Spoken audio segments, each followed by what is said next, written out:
Hey everybody, I'm on a few minutes early, so I will hang out a few minutes and wait for all of the rest of you. I still need to work on the lighting in here. Sorry. I feel like a very, very orange. I should be a Tennessee or Clemson fan. Um, I'm gonna put a little something here in the chat.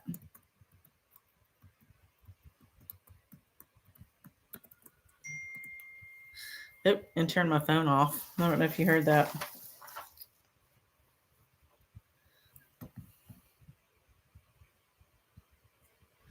So, welcome, welcome. I know that most everybody out there is really cold. So it got super cold here today. It was like 20 degrees when I came home, and I think it's going to be even colder tomorrow. Yeah, you're cold in Illinois. I'm sure you are too.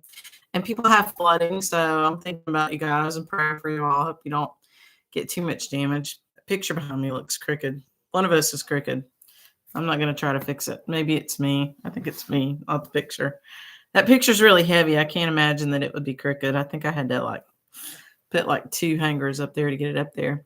Um, hey Cheryl, hey Debbie, hey Deb. Yeah, so welcome, welcome. I worked on Christmas decoration today at the shop because I hadn't gotten that done. So and Everett's been bringing it over to me little by little because we didn't do it last year either. We just ran out of time. Last year was crazy, getting open and just in and out with different displays and stuff, trying to get stuff set up. So we were determined this year. So we now have one of our two Christmas trees up. Actually, we have two if you count the one outside, but it's a little bitty one. It's kind of a weird one. It's a little potted one. I don't count it. So we have one tree up, and it's interesting because I've had it for a while, probably I don't know, for quite a while. I think it was mine at my old house, and it's pre lit, and anyway, you've got to plug all these little parts into it. It's not a real tree. It's a an artificial tree. Real trees give me really bad asthma. I don't know about the rest of you. I love real trees, but the pine in them just really makes me struggle to breathe. And that only started to happen in my 30s, I'd say. Hey Michelle, hey Linda, hey Lori. Yeah, it's cold everywhere. Oh, I'm sorry. Oh well, you know what? It is not cold in Florida, but it definitely was chilly when I was down there. Merry Christmas, Merry Christmas, and Happy Hanukkah. Um, it was cool down there. It wasn't like super warm or anything. We didn't even go to the pool. There were 7 pools at the resort where we stayed, and I don't think we didn't even go out to the pool. -2 degrees. Ooh, in Ohio. Yuck, yuck, yuck. Well, thank you guys for joining. And I think you're all inside and relatively warm tonight, so that's great. Yeah, so I got one tree up, although it's not decorated, but I did have to string a bunch of lights on it because it's weird. Like a lot of the bulbs were missing, and I don't understand that. And it still like worked. I mean, some of the lights didn't come on, um, and some of them did. It's been packed up for a while. It's been packed up for gosh, the last time we had it up was in 2019 at the old shop. It's been a while. But none of the bulbs are in the where they are. It's weird. It's like a bulb thief came in and just took bulbs out. Um, so it was missing some bulbs, and some of the lights didn't come on, but it wasn't necessarily the strings that were missing the bulbs. I don't really understand it. It's above my learning, as Jethro would say on the Beverly Hillbillies. So anyway, I strung some of the lights on it and called it good. And anyway, it's fun. I like to decorate for Christmas, but I like to actually have it done more than I like to do it. Thank you, Barbara. Happy holidays to you too. I used to love to do it when I was a kid. I always did it in my parents' house, even when I was like had moved out, and was older. I put up the tree and stuff. I love doing that, and I don't mind doing it. I just really like it to be done. I like to enjoy it more than I like to do it, I think. And it alerted me this year to that we need to go through all of the Christmas stuff because we had stuff everywhere. We had some stuff in two different storage places and here in the house that I live in. And and the stuff for the shop and the stuff for here and Everett's stuff that he had before me predates me. And so we really need to drag everything out this summer or maybe in the spring before it gets too hot or maybe in the fall before it gets too cold. Although the fall is tricky and so is the spring. Here in North Carolina, it's like going from 0 to 60.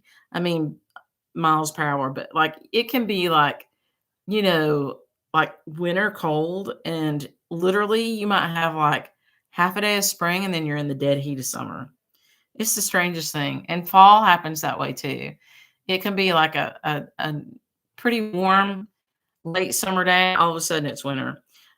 This year we had both spring and summer, spring and fall, and we also had summer. And I think we're going to have a hard winter. I think might be true for a lot of us. So we'll see how we go. And thoughts and prayers going out to Australia and Sydney. I think I went to that beach when I was in Sydney for work one time. I think that's the beach that they took me to where they had a terrorist attack. And also to the folks at Brown University and people who might be related to them or know them. So I don't know, the world is a difficult place these days. So, and every day for a long time, it feels like. But this will be a happy space. And so just know that I realize those things are going on in the world and I feel bad about it. And definitely think about those folks that are impacted.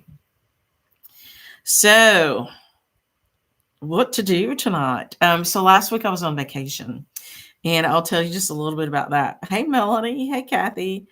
Oh, from Texas. Yuck. It is cold down in Texas too.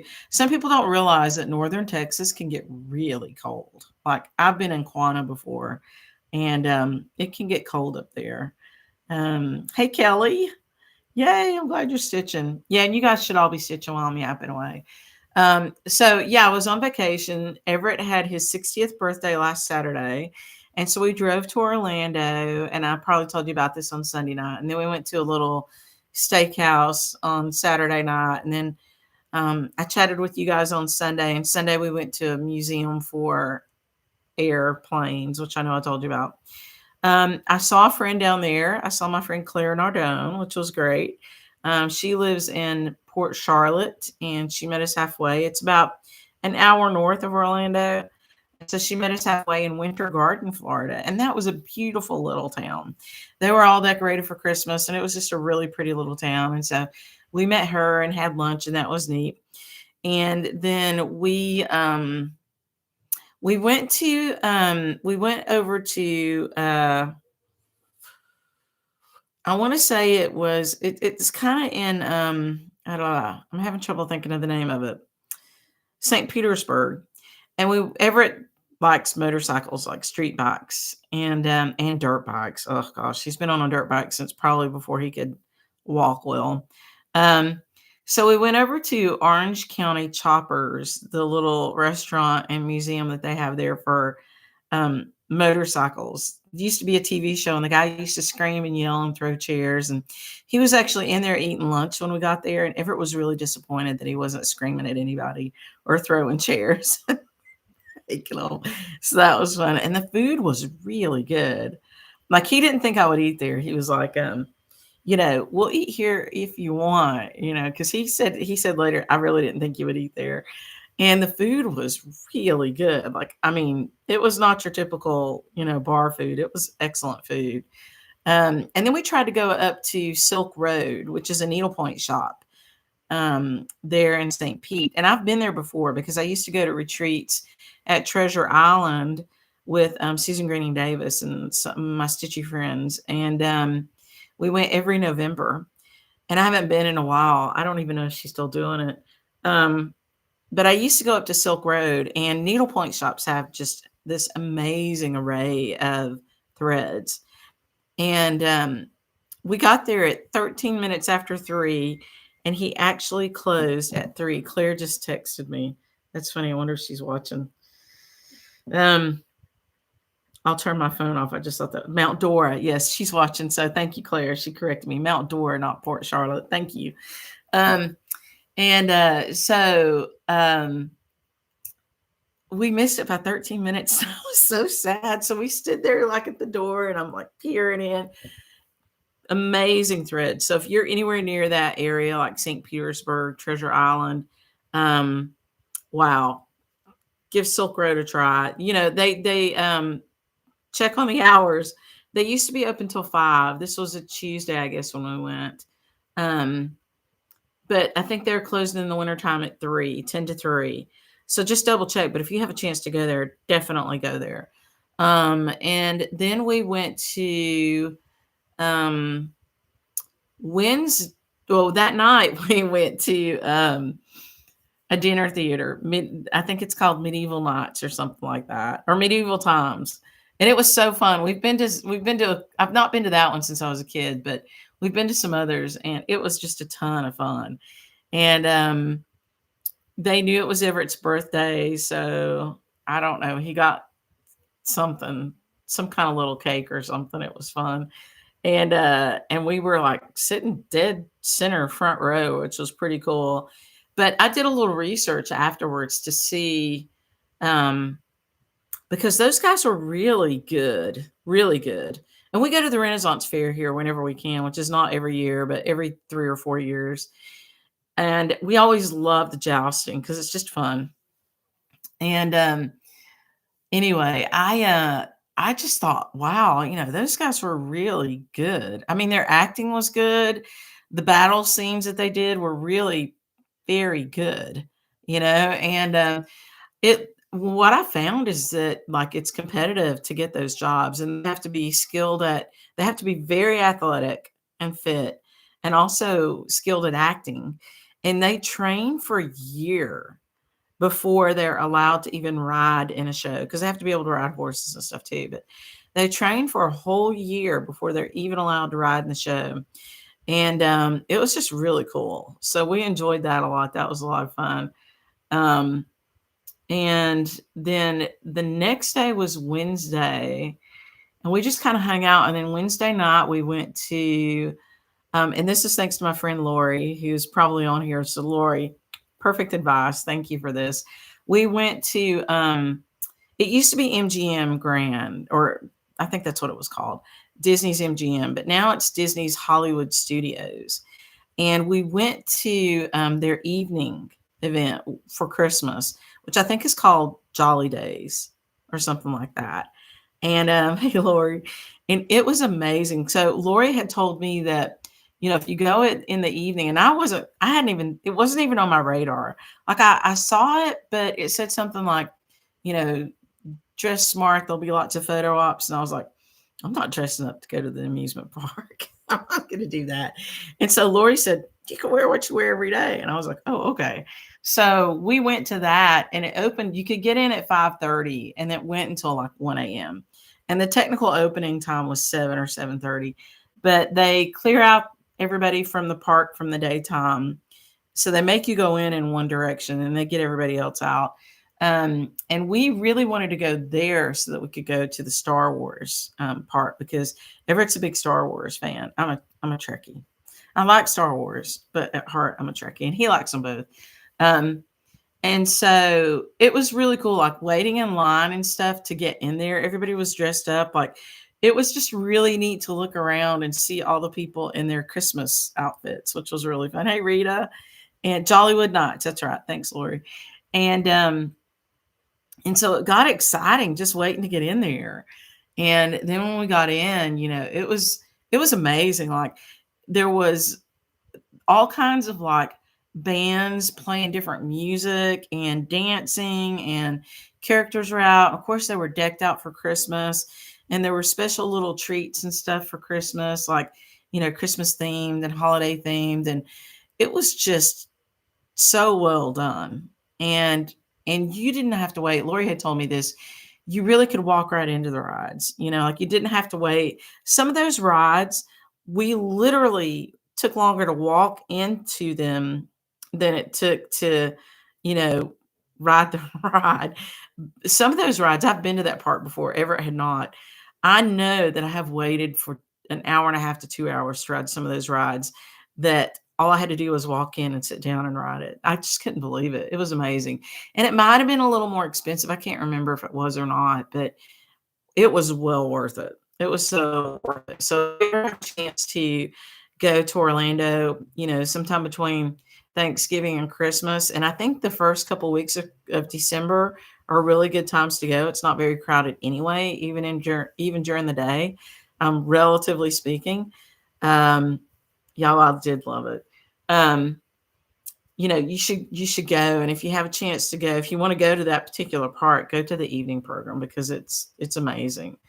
And it was so much fun. And so we rode everything. And of course, we went first to the Star Wars part and rode the rides. And then we went back there again at like midnight, because we were wanted to go one more time and rode them again. And Everett made a lightsaber. So that was it was a birthday thing for him that I bought. I don't think he would have done it for himself, but I really wanted to see what they did in the room. And the only way to get in there was to make a lightsaber. And I don't know if I would do it again, but I'm glad we did it. I'll say that. It was pretty cool. And I think he really enjoyed it. And so that was kind of neat. It was kind of like when you go to Universal Studios and you can make a wand. I've never done that, but next time we go, I might do that. Everett likes to create things himself. And so he's made some wands. He figured out how those wands at Universal work. And he's actually made some wooden wands and given them to people to take down there, like people that have kids and stuff and maybe couldn't afford to buy the wand in Universal. He has made a number of those and given them to people, and they work pretty good. So, so I don't know that I'll ever go through and make a wand because he'll make one for me. He's given all the ones that he's made away, but he did some research because we've been in there a bunch of times because that's my favorite part. He did some research and he figured out how those little wands work because you can, as you go through Universal, you can use them and do things and make things happen. Anyway, the kids that he gave them to, I think he got feedback that they worked like at least one out of every 3 tries, which is honestly pretty much what the other ones work. So, because you have to hold them a certain way to get them to do it. So, anyway, that's a different part. But we had a lot of fun there. And the last ride that we rode was one of the Star Wars rides. And we rode it that was the first ride we rode. And it was the last ride that we rode. And we'd already ridden some roller coasters and stuff, and I love roller coasters. I've been on roller coasters since I was 7 years old, and I love them. And so these rides Everett had never ridden. So that made it so much more fun because I knew what was going to happen and he didn't. And we get in this Star Wars ride, and it's kind of like this big pod. And you're in there, and one person in the front can control the up and down part where you go up and down, or you kind of think you do. And the other pilot can control left and right. And then there's 2 people behind you that control the guns and 2 people behind them that do something else. And the first time we rode, we were gunners. Well, this time we were the only 2 people on the ride. And so we were pilots. So Everett had the up and down lever and I had the side to side. And we had just gotten off of Tower of Terror, which is like this drop thing, just like you get on it and it's like really tall and it's just like whoosh and it drops you up and down and up and down. And so we had just gotten off that and walked across the park to get to this other one. And I wasn't sure if my little handle thing worked. And so I'm going all the way over both sides back and forth. And it did kind of work. And you could kind of feel the like pod thing doing like this. And so we get off the ride. And because it was so late and we were the only 2 people on there, she directed us to an elevator. And it was like, made up for the ride. Like it didn't look like a regular elevator or anything. And so we get on the elevator and Everett, and you have to know this about him to appreciate this. He hates throwing up or anything that has anything to do with that. Like if somebody does that on TV and once you start paying attention, you'll be shocked at how many TV shows somebody throws up in, or even makes the noise. I don't know how he made it through fatherhood because he really, really hates it. And we get in the elevator and he's got his lightsaber on his back and he's like completely pale and he goes, I think I'm going to get sick. I was just was like, "No way, dude." And so I grabbed the lightsaber and I hold it, I'm ready to hold his hair back, which of course he would never have allowed. And I can see him. He's like waiting to get off the elevator. And we get off the elevator and I see him looking, he's looking for someplace to get sick. He didn't get sick. We just had to go outside and sit down. It was so funny because I was just like, oh my gosh. And then I felt just a little bit guilty because I'm pretty sure it was my driving that did it. That combined with the Tower of Terror. Um, so anyway, that was pretty fun. And then the next day, we checked out, we drove up to Gainesville and we spent the afternoon. Well, first we went to another needlework shop, and I'll tell you about that one. On the way to Gainesville, we went to Ocala. We stopped in Ocala, Florida, and we went to what used to be Brick City, but is now called the Common Thread Needlework. And so we stopped there, and it was a lovely shop. Um, Lots of room to stitch in there. So they had the whole middle opened up and had a stitching table, and the new owners said that they have a stitching group in there every day, different group, which was fun. They did have a lot of fabric on bolts. I didn't really look through it, but they did have a lot of fabric on bolts. They had plenty of charts and stuff, and they were really nice. And so that was fun. And I did buy a couple of things. And so I enjoyed meeting them and seeing their shop. It was pretty. So if you're in the Ocala area and you've not been to the new Common Thread Needlework, you can check that out. That was fun. Hey, Pat from Roanoke. And then we went on up to Gainesville and we met my friend Erlene Lapowski and her husband Gary. And we went to this place called Satchel's in Gainesville. And if you're from Gainesville, you probably know about Satchel's. It's a pizza place. And it's really hard to get into, and it's very Ashevillean looking. It's a college town, right? Gainesville is. And so Satchel's looks like a college town restaurant. And it's always super crowded. But we got there relatively early before it got crowded, and then it got slammed. And they just have really good pizza. And we stayed the night with them, which was great to visit with them. And that's the friend that I went to Wisconsin with. They're actually from Wisconsin. And visited with them, which was fun. And then we drove home the next day. And we wanted to stop in Irmo, South Carolina at this Stitch and Kitten, I think it's called. But we honestly were just worn out. And so we came home and wanted to see the Herschel. Oh, yeah. Okay, great. Yeah. So Linda says they cut fabric to size there at Common Thread. So that's great.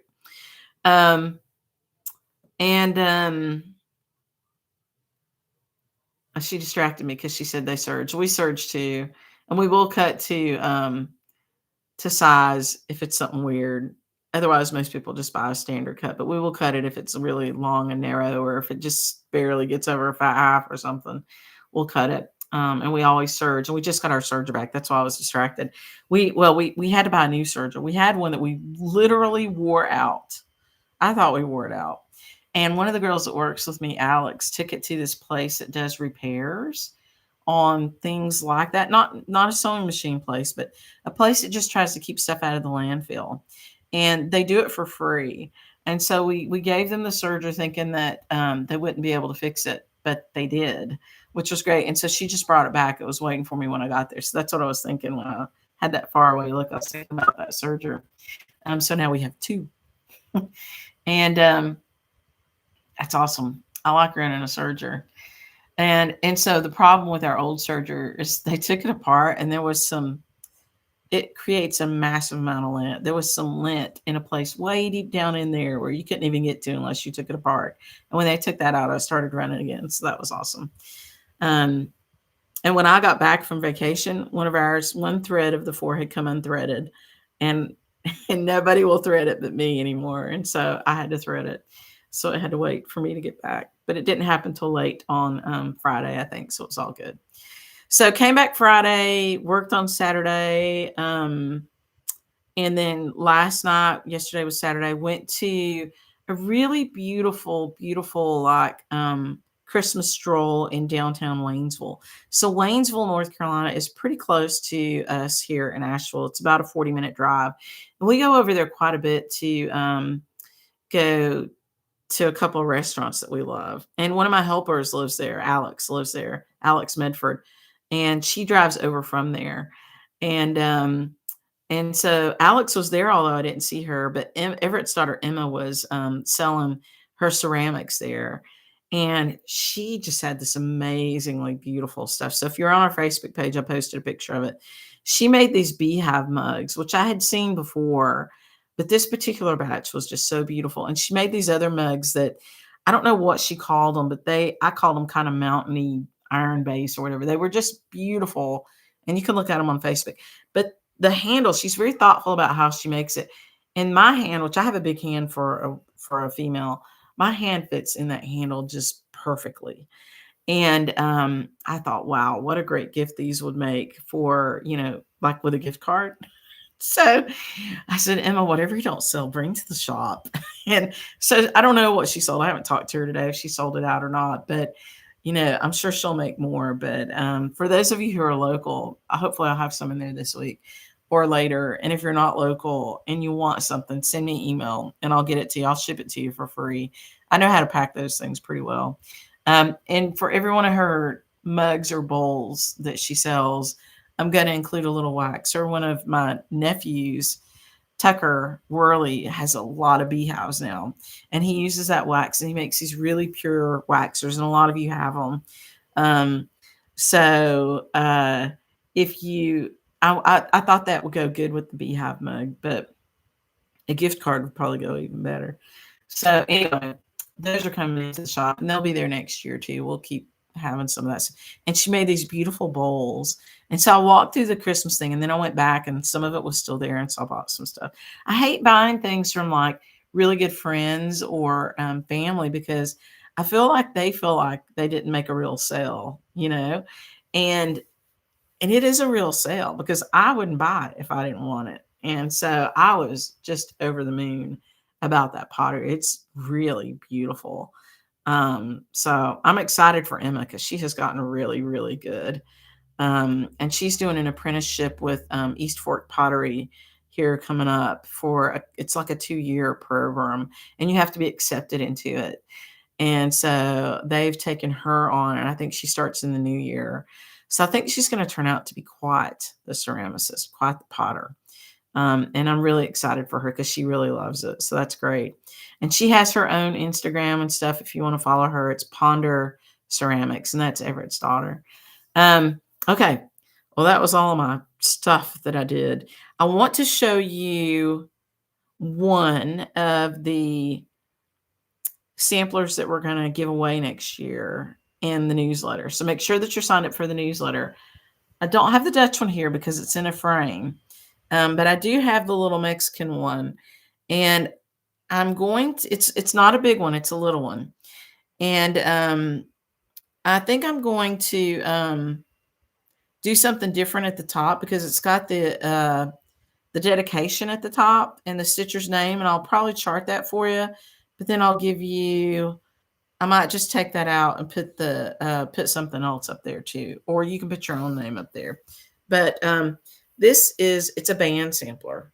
So it's really pretty, and it's small, it's very doable. So that's why I thought, well, we'll give them both away, because you guys kind of split on whether you wanted Mexican but I don't mind doing this Mexican one, but it's really pretty. So you've got those two big bands at the bottom of Bargello. It's a really pretty sampler. And then the inscription says, this work, I forget what the lahizo is. Somebody will know lahizo. But it's her name.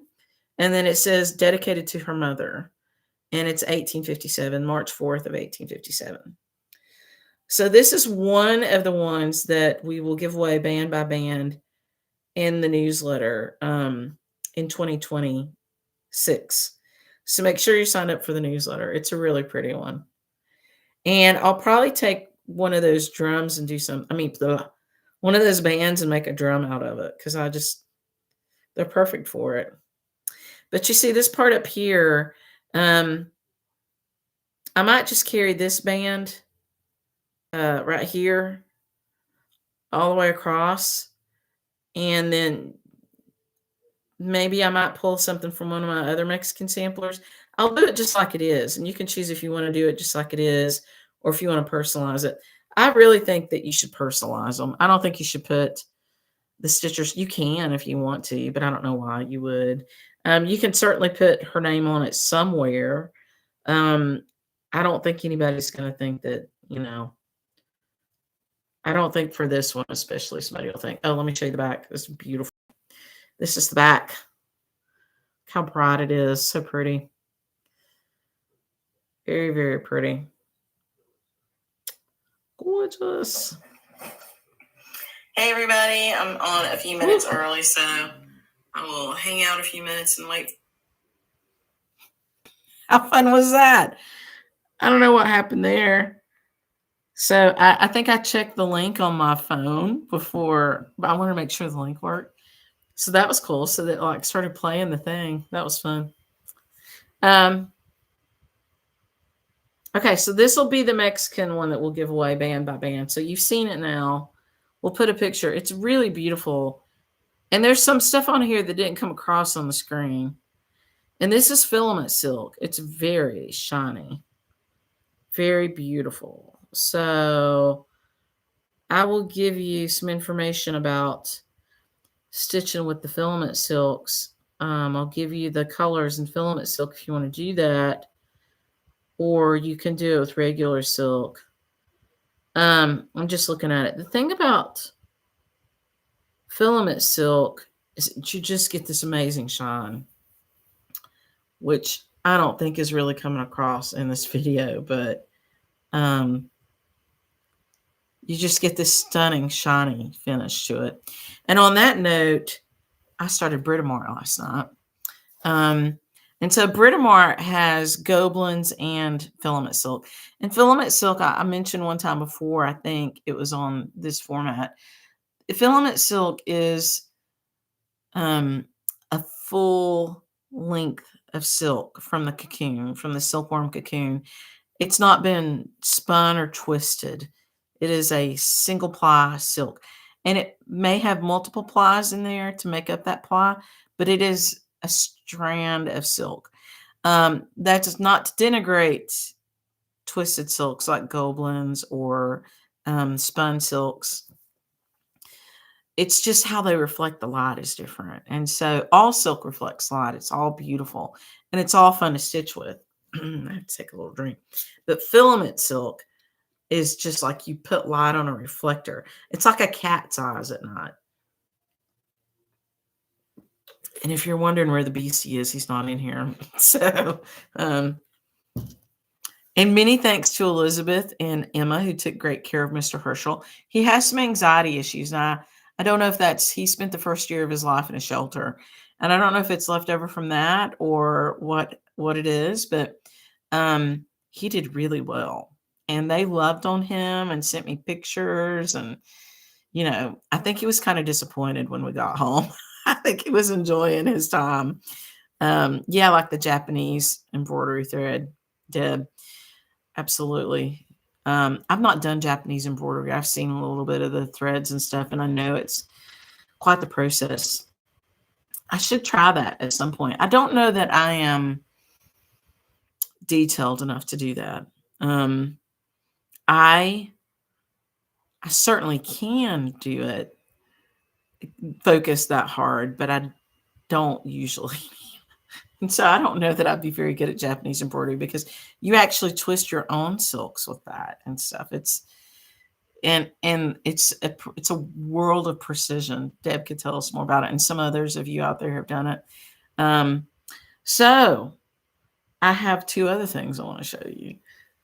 One of them this is sitting on, so I'm gonna have to get it out. So something came in the mail today, and I haven't even opened it. But the North Carolina samplers came from Teresa Baird. And so I opened the boxes right before I left just to grab this one. They came a day early. They weren't supposed to be here until tomorrow night. So I'm so excited. A lot of you have purchased it. Thank you for that. Thank you for buying it from a North Carolina company. I hope you saw the little needle minder that we made. I hope you like it. It's sweet. It's the state of North Carolina with a thistle on top of it. And then the girls talked me into putting Sassy Jacks on there. I don't usually do that. I don't know. I'm not. I guess I'm just. I don't. I don't usually put our shop name and stuff on things, but I did on that. So I hope you don't mind. I hope you love it. Um, but yeah. So here it is, and I haven't looked at it, so I'm going to tell you live and live action film. Ooh, it's nice. Ooh, wow. Holy cow. I'm sorry. It's so rude of me to do it this way. It is gorgeous. The chart itself is stunning.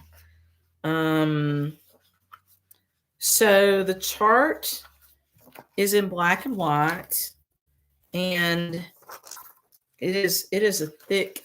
This is how thick it is. Right? It's a good solid quarter of an inch thick. Um, it's in black and white, and it's quite large. You can see it nicely. Just looking at like a page or two, all the symbols look great. Her charts are usually really, really good. So I'm not at all surprised that it's a beautiful chart. And it's a long chart. I mean, the sampler itself is 451 by 432. And we'll stitch it together. I'll start it next year. It does have a little bit of color in it, just like to show some satin stitches and stuff, just like that. You saw a little bit, which is nice. That's really nice how she did that. So she's giving you that. And she gave a full alphabet, a full illuminated alphabet. So like the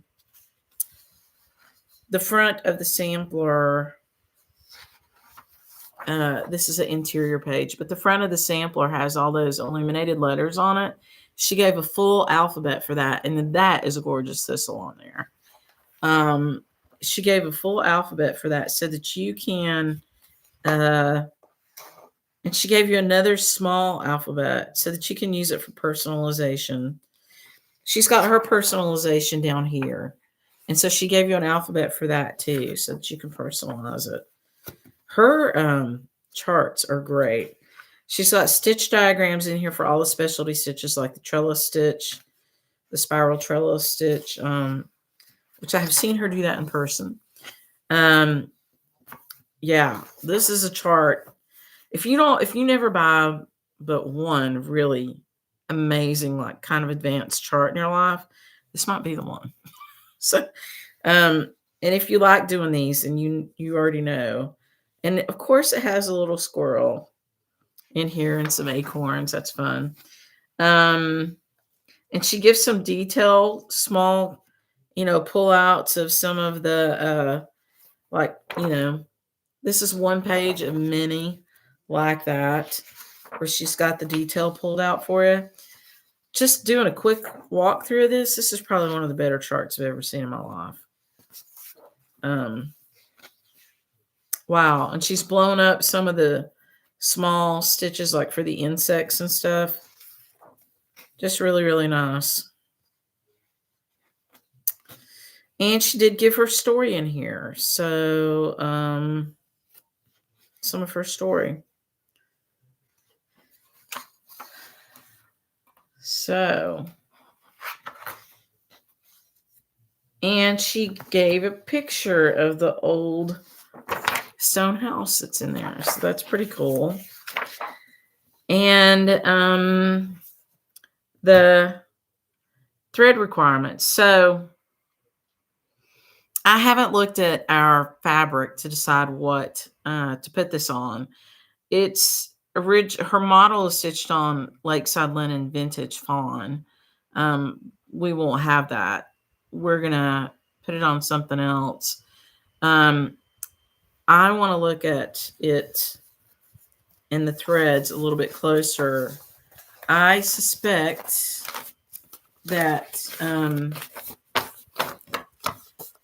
this is such a beautiful chart, and it's got so much detail in it. I don't know that it needs a variegated linen. I don't think there's anything wrong with that, but I don't know that it needs it to make it beautiful. And if it does have it, I think it needs to be minimal. Otherwise, you're going to distract from all this gorgeous detail. So I think I will choose for you a variegated linen that doesn't have a ton of modeling and a legacy linen, which is a solid dye linen. And I just want to look at them in the shop tomorrow with all the silks and see which ones I want to recommend for that. And so that way you'll have some different counts for it too. It is a design that's going to have to be stitched on linen or Lagana. You're not going to be able to do this one on Aida, I'm afraid. There's just too many specialty stitches and it won't translate very well. But there are other beautiful samplers that translate just fine to Aida. We've got a number of them in the shop and even some that we reproduced. But this one is going to need linen. And it calls for 75 different colors of needlepoint ink silk and two 12-strand Gloriana and 3 Tudor silk Gloriana and 1 Whisper. So there's so many different motifs and things on here. And needlepoint ink is pretty good with dye lots unless you have something that's ancient. I think you should check your stash if you're going to do it with needlepoint ink and see what you've got. And you might not want to buy all brand new 75 skeins of threads. And there's not like a usage chart on here that says like, how much of a skein you need that I can see. So, and none of them say that you need more than 1 skein. I'll talk to Teresa about it and see what she thinks about that. But she did say if you choose to do it on 28 or 32 that you would need, more thread. I'll hold it up for you again. But Vicki Clayton has done a conversion, which I know a lot of you have seen. We've already ordered some of those. We did our best to help her with that. So, and Teresa knows that. I talked to Teresa about it too. She knows that. But Teresa recommends that if you want it to look like hers, you use her recommendations. Of course, it will look like hers if you do. So I don't mind doing like portions of the silks. And I guess I would ask you guys, I know that Vicki's going to do for her stuff is going to do, like packets, like parts of the whole thing so that you don't have the huge expense of it. The thing with doing that's going to make it challenging is you might buy like, 25 of the silks, but are they the right 25 that you need to get started? I don't know. And for me to go through and really, it will be hard to do that because there's a lot of color in here. And so it's going to be kind of hard to go through and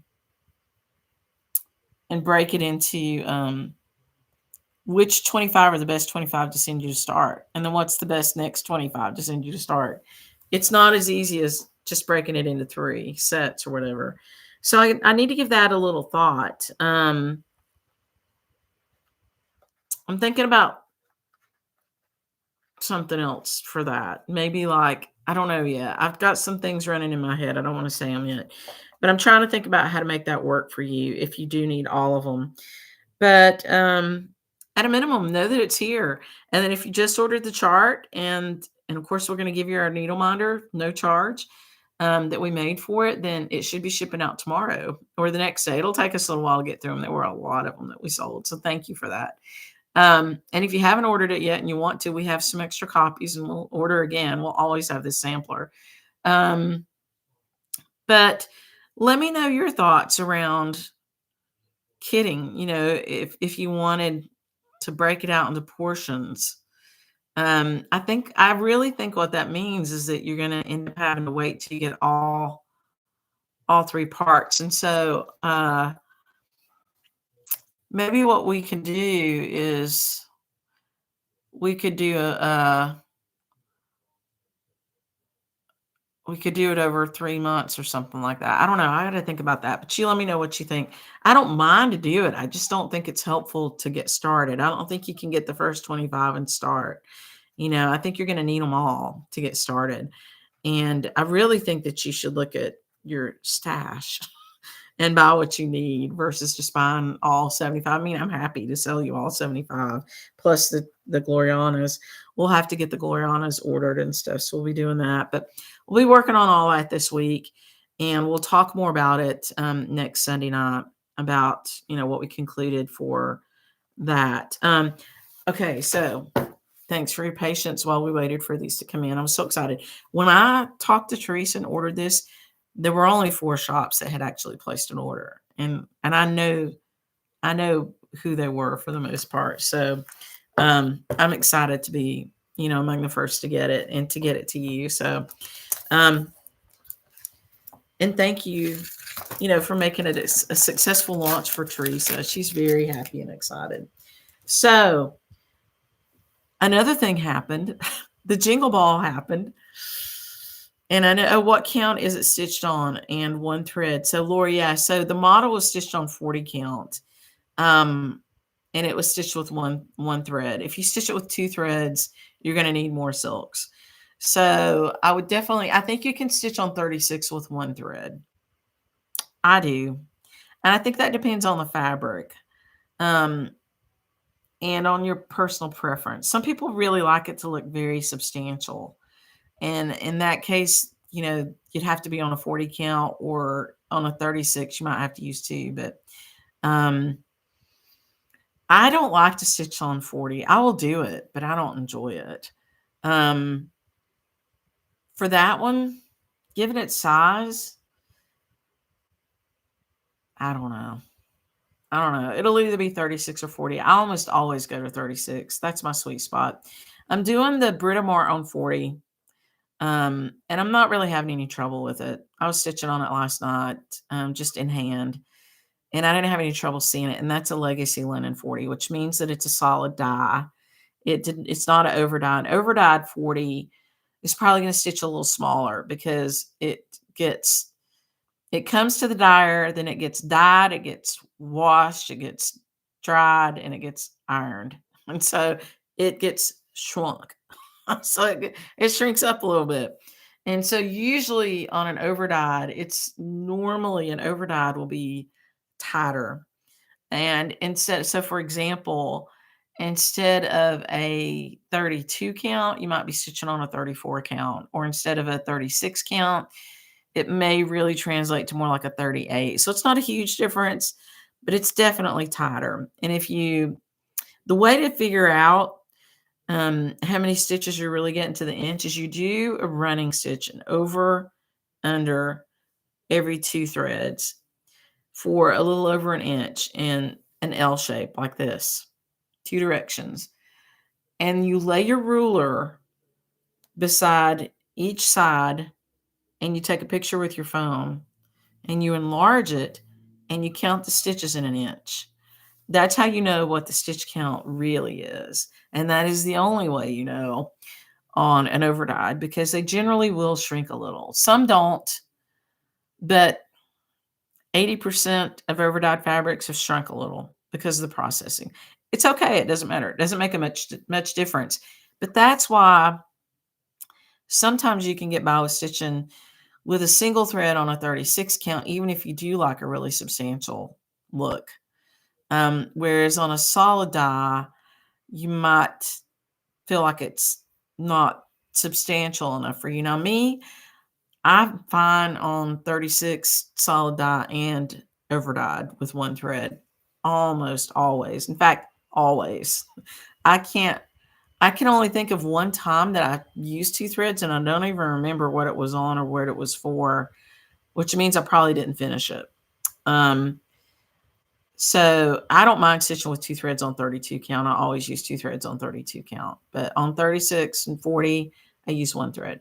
Okay, so that's that. So we do have thread kits coming in from Vicki Clayton for that North Carolina sampler. I will be talking to you more over the next week about kitting. If you put a note on your order that you wanted to talk to me about kitting, I'll be making that phone call to you. and talking to you about it, or email, and giving you my recommendations for it. I'll post some pictures of what I think. And then we'll be ordering in NPI silk kits and Gloriana silk kits, as well as the uh, Vicky Clayton silks. The other thing that we're doing, we're working on a cotton conversion to Cosmo. I can't promise it because we don't have it done yet. Elizabeth worked on it Friday. And thank you, Elizabeth, for that. It takes a lot of time. It won't look exactly like the NPI. And I don't even know if we'll get enough of the right colors to make it work. So I can't promise that. So if it happens, it happens. And it might not. I don't know. We'll see how we go. We're not done with it yet, so I can't say. Okay, so the other thing that happened was the Jingle Ball. What about the Weeks Linen Club fabric, the one for December? Would it look good on that? Probably. Everything looks good on that. That's a really good question. That's Rhyolite. So there were two for December. There was Dove and there was Rhyolite. And Rhyolite would probably be stunning. I'm just looking at that right now. That might be the one. You'll need a big piece. You'll need more than a fat quarter. You'll have to have a fat half. But yeah, that'd be pretty. I wonder if it'll fit on the fat half. Let me just look. I guess it depends on what you stitch it on. Yeah, okay. So it's going to fit on a fat half of any of those. So if you like that Rhyolite, that's a good one. And you've got a code. If you did the Linen Club, you've got a discount code to buy more fabric between now and the end of the month. And I'll probably extend that a little bit because we're a little bit late shipping it. And I want you to see it first. We're not late shipping it. We just had so many orders that we're working through them all. So I know they shipped a bunch of orders out last week, a lot of orders. So thank you for that. But I also know that we still have a lot of open orders. I think most of them are waiting on the sampler. So hopefully they'll go out over the next 2 or 3 days. It will take us that long to get them all shipped out. That's with 2 or 3 people working on it. So thank you for that. Thanks for being patient. Rhyolite might be a really nice one. I will pull those silks and lay it on there and see. That's a good question. Good question, Beth. Oh, Kim, that's okay. You can go back and watch. The beginning was just me talking about vacation. You didn't miss anything. Yeah, so most of the Linen Clubs have shipped. We are waiting on 46 count. So if you ordered a 46 count and the Rhyolite, we had it in Dove. But for some reason, I missed it when I ordered Rhyolite. And so we had to order it. I ordered it a couple of weeks ago.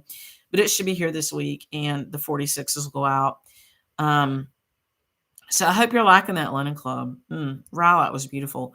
We'll be doing it again in January with a different color. So, but we may come back to some of those really beautiful colors, maybe more than once in the year, just so you have that chance. So the Jingle Ball, holy cow, man. I did not get to attend because I was traveling last Saturday, but I did go out and go shopping with them. I think I told you about that Sunday night. I had not ever done that. And so I need a little drink of something. Just a second.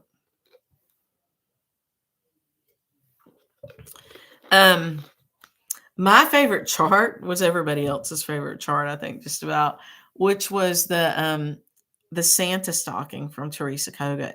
I fell in love with that. The second I saw that, I bought that. I was like, I must have that. And so did everybody else, because all of a sudden the girls were calling me and texting me, and we were selling lots and lots of ancient ruin. And we had a lot because we keep deep inventory of most linens. If we have it, we usually have a lot. And so they were selling, we've still got some of it left, by the way, but don't go buy it yet. We actually took it down off the website because I'm doing something with it. So on my way back on Friday, I took a hard look at what you needed to stitch that stocking, because you don't really need a fat half, and people were buying fat halves for it. To get the measurement on the length is what we're trying to do, because it is a long stocking, but it's narrow. And if you cut a fat quarter, you still don't get the length, because a fat quarter or some shops call it a stitcher's quarter. Doesn't matter. It's a fat quarter. It's a quarter cut the fattest way on the linen. Is normally 18 inches wide by 27 inches long. That didn't give enough margin. I have it written down somewhere. I don't remember now what it is, but that did not give enough margin for that stocking on the length. I don't think it even gave enough fabric for it.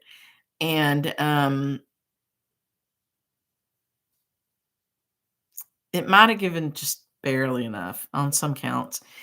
And so I drew some pictures and I decided that there's another cut that would work and not waste any fabric. And I looked it up on the internet, on the interwebs, and there was no name for this particular cut. And so imagine, if you will, let's take a piece of paper. This is a yard of fabric. And so a fat quarter of a yard, usually you cut the yard in half this way and half this way. And then you've got 4 pieces. I can't do it backwards, but you've got 4 pieces. If you divide this equally, and this is about how a yard looks. It's normally 54 inches long and 36 inches high, normally, on most linens, most Swigert base linens. And so divided into 4 equal, they won't be equal, but divided into 4 where they are equal with each other. Divide it horizontally and vertically. And one little section is a fat quarter, and that's 18 by 27. So it's half of the 36-inch side, and it's half of the 54-inch side, 18 by 27. But that's not the only way to divide the fabric into 4 parts. So a fat half, you just cut it in half this way. That's a fat half. A skinny half is this way. A skinny half is still way too much fabric, because on a skinny half, you're getting 54 inches by 18 inches. And so you're getting the width right, but then you've got a 54-inch length, and you don't need that either. So the way to do it, we named it.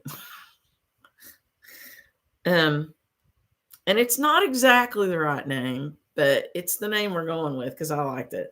We called it a fat chonk, like a chonky cat. So, and I know chonky is bigger than fat. Like if you think of a cat who's chonky, you think of a kitten, you think of a lean cat, you think of a kind of a big boned cat, a fat cat, and then a chonk. So I know the chonk is bigger than fat, but for purposes of this, if we divide this linen this way, so 3 cuts, and divide it this way into 4 pieces, that's a chonk. That's a fat chonk. That's what we're calling a fat chonk.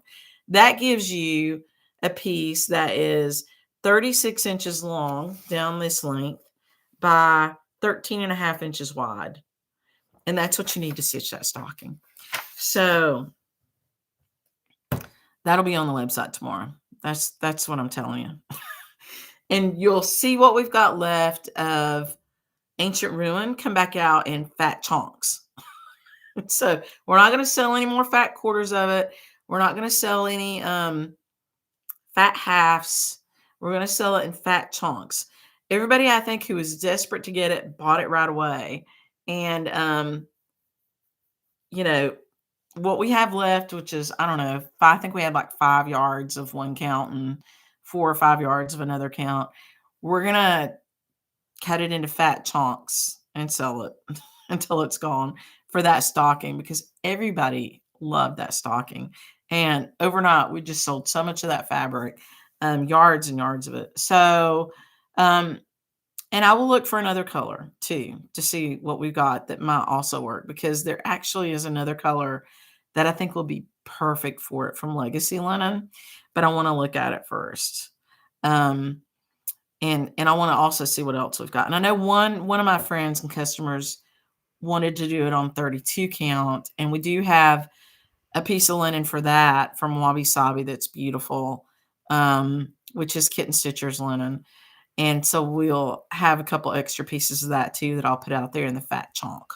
So the chunk gives you to make the stocking, you really only need a 1/2 inch margin, but nobody wants to stitch to a 1/2 inch margin. So the chonk gives you 1.5 to 3 inches of margin all the way around.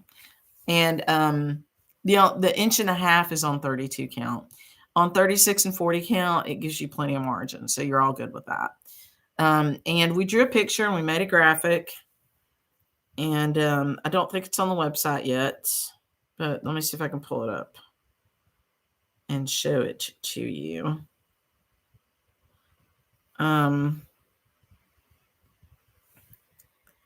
It's going to be faded out. You're not going to be able to see it on here.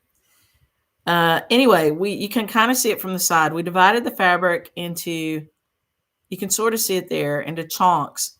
And then we inserted the stocking there so that you can see how it fits. Emma did this for us.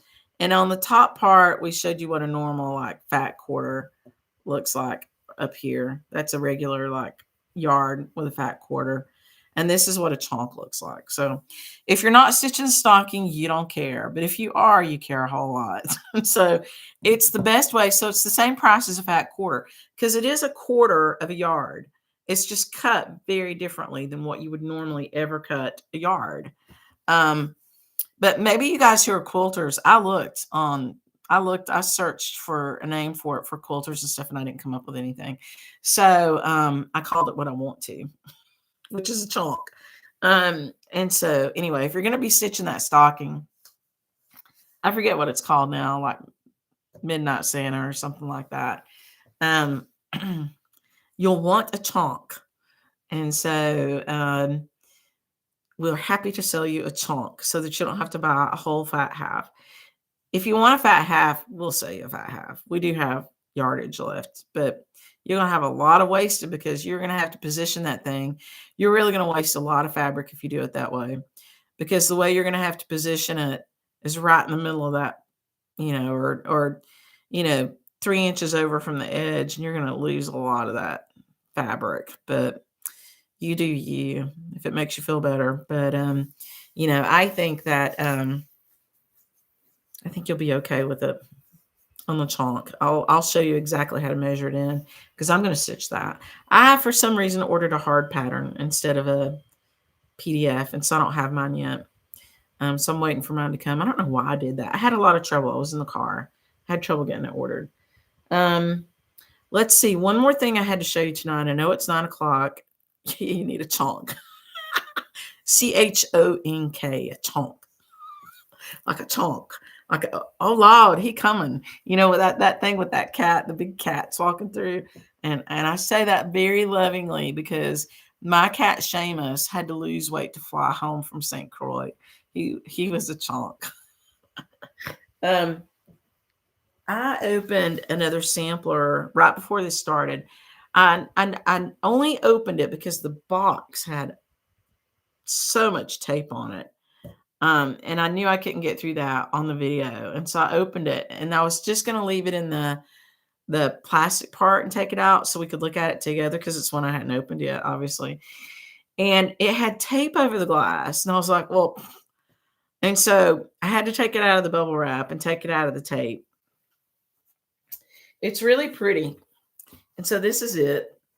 Let's see, what year is it? 1773. It's very pretty. And so you'll notice right away that those flower borders is very reminiscent of the Ufendale sisters from Hands Across the Sea, which we did own those antiques for several years. We have divested of them now. Nicola chartered them from Hands Across the Sea, but we did own the antiques. We still own Harriet Heartland, which also has a very similar border. But this border is reminiscent for sure of the Ufendale sisters and of Harriet Heartland. And even that border running through the words. Now, nobody loves all those words, right? I don't either. So, I'm not quite sure how we'll reproduce this one. We'll probably do an inspired by. We might do one exactly like it is because I hate not to do a full reproduction. But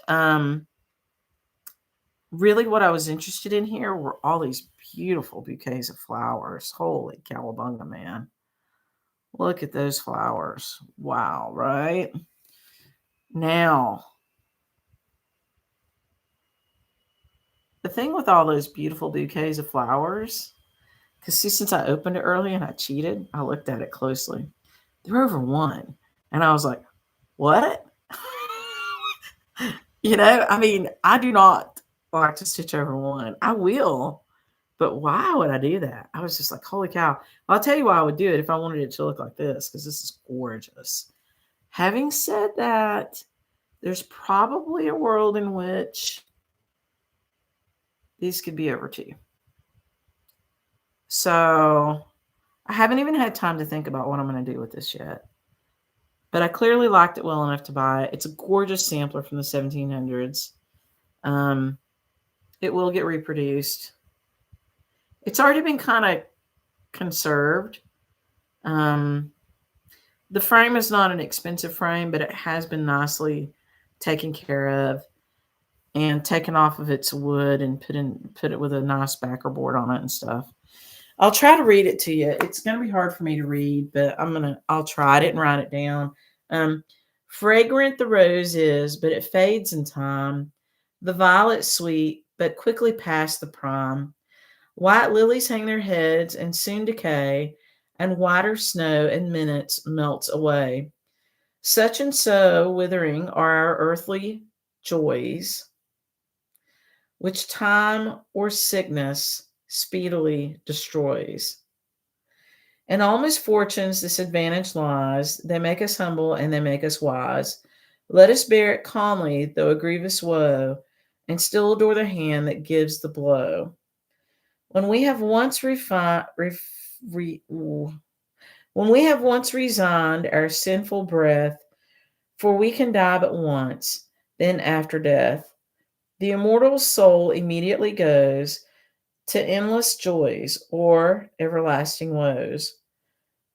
Wise then's the man who labors to secure his passage safe and his reception sure. Actually, that's a really pretty verse.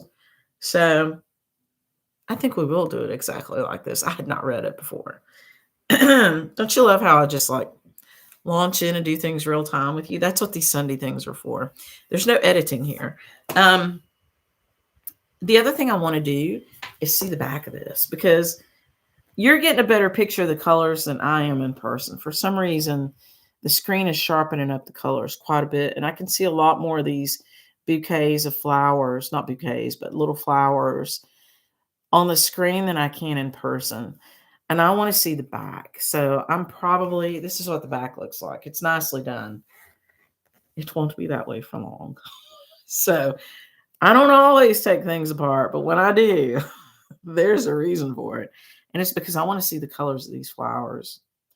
So this to me looks like something that'll get reproduced exactly as it is, because that's actually a really pretty, kind of profound verse. And then I think what we'll do is we'll pull a page out of Rosewood Manor's books, and we'll also do these flowers over two. Maybe we'll do a whole nother sampler and put it in one book where we take the verses out and do something different with it. I don't know. There's a lot to be done with this. This is a very beautiful sampler. So I hope you like seeing it. I love you, free, will, and good. A stocking quarter. So Lori, one of my employees suggested that. And I went with chonk. So you can call it whatever you want to. It is a stocking quarter. We put a picture of a stocking on it, so you know what it is. But once I said chonk, it wouldn't leave my mind. But the sensible thing would be to call it a stocking quarter. But in the world of Kim, it's a chonk. With a picture of a stocking, so you know what it is. Yeah, I mean, wow, what a pretty one. So I don't know how long I've had it. It was in the box. If I had to guess, I'd say a couple of years, year and a half. And there was another one in there with it, which I will hold up, but unless a miracle happens, I don't think you're going to be able to see it much. I'm surprised I bought it, actually. It's so hard to see what's going on. I'm going to put a piece of white paper behind it. Actually, you can see it better in the screen than I could see it here. I think I bought it because I really like the border on it for some reason. It wasn't cheap. Um,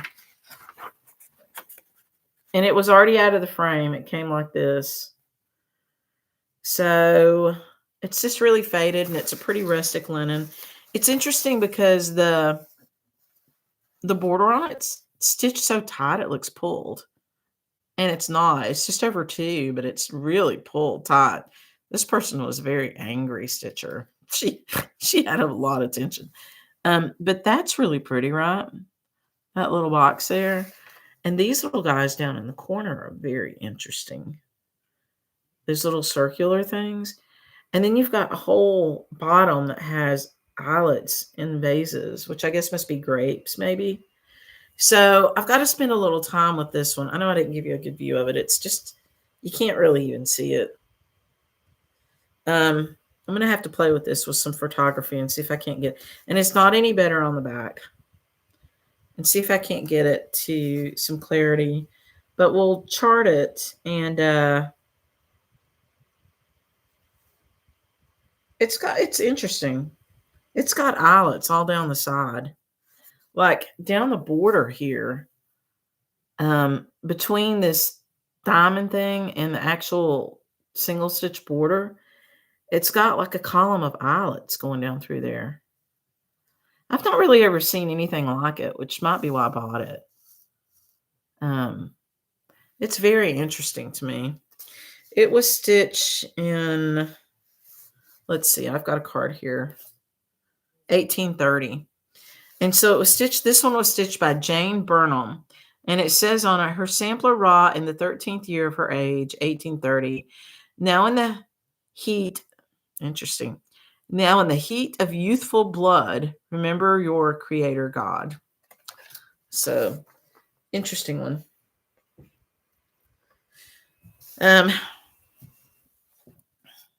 That's all I had. Well, I do have a couple other things, but that's all I have for today. The one thing I will say is the blessing sampler. I did my corrections on it. I had a lot of trouble. I wanted to release the floss tube number 46, the one that's in Shadowland.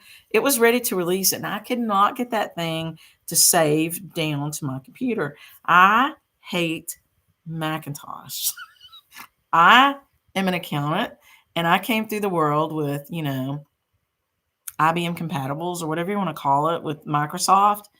And I own a lot of Apple products, and I just cannot figure out why there's like 17 copies of the same thing saved all over the place. And trying to make room for something is driving me crazy. The last time it happened, I just bought a new computer. And that won't help me because my video's on my old one. So 2 things. So I got really frustrated with trying to get some stuff done for the blessing sampler. It's ready. It just needs to get put out there. I need to do the magic with the Adobe on it. So hopefully I'll get that done early this week and get it posted for you. And then that video. And so I can't do a new video till I figure out how to solve my problem with my old one. So if anybody has any advice, I sent Gary Parr a note today too. I think I'm going to buy a little, some other kind of something to save all of my videos on. But that's the only thing I use my MacBook for. And the cloud is full, the MacBook is full, and I know I'm just whining about it. But anyway, so that's the biggest reason why the video didn't get, well, that's the only reason the video didn't get posted, 46. And it's the biggest reason why I didn't get through finishing up with the blessing sampler, because I really got so mad at my MacBook that I wanted to stab it with a pointy stick repeatedly. And so in lieu of that, I closed it up and put it away and didn't look at it again for a couple of days. So I'm back to it this week. I'll figure it out. I might have to take it to a specialist because I'm an accountant, Jim. I'm not a computer expert. But I hope you enjoyed what I showed you tonight. Lots of different things. And I know I took a while to talk about the vacay and stuff, but that's the chat part of the stitch and chat. So I hope you were stitching while I was chatting. And yeah, so keep your eyes out for the stocking quarter, the chonk, for the blessing sampler, for kitting options for the North Carolina sampler from Teresa Baird. And make sure you're on the newsletter list because soon we'll be coming out with some stuff. So we will meet next Sunday. I don't know why we wouldn't. We will. So hopefully, if you're around, you can sign on for that. And hopefully, I'll get a video published this week. Maybe the shadow video of 46, and maybe a 48. We'll see what I can do, what kind of magic I can work. And we'll get all the other good things going for you. So thank you for joining me. It's always fun for me. I appreciate you taking the time to do it. And thank you for supporting our shop. I always appreciate that. We wouldn't keep doing what we're doing if you didn't do that. So thank you for that. And yeah, the Star Trek reference. That's right. And I hope you all have a fantastic week and take a few minutes to enjoy the holiday thing, to really enjoy it, and to enjoy some time to yourself this week. So, yes, you're welcome. All right. Bye, everybody. Have a great week. I will see you again soon. Bye.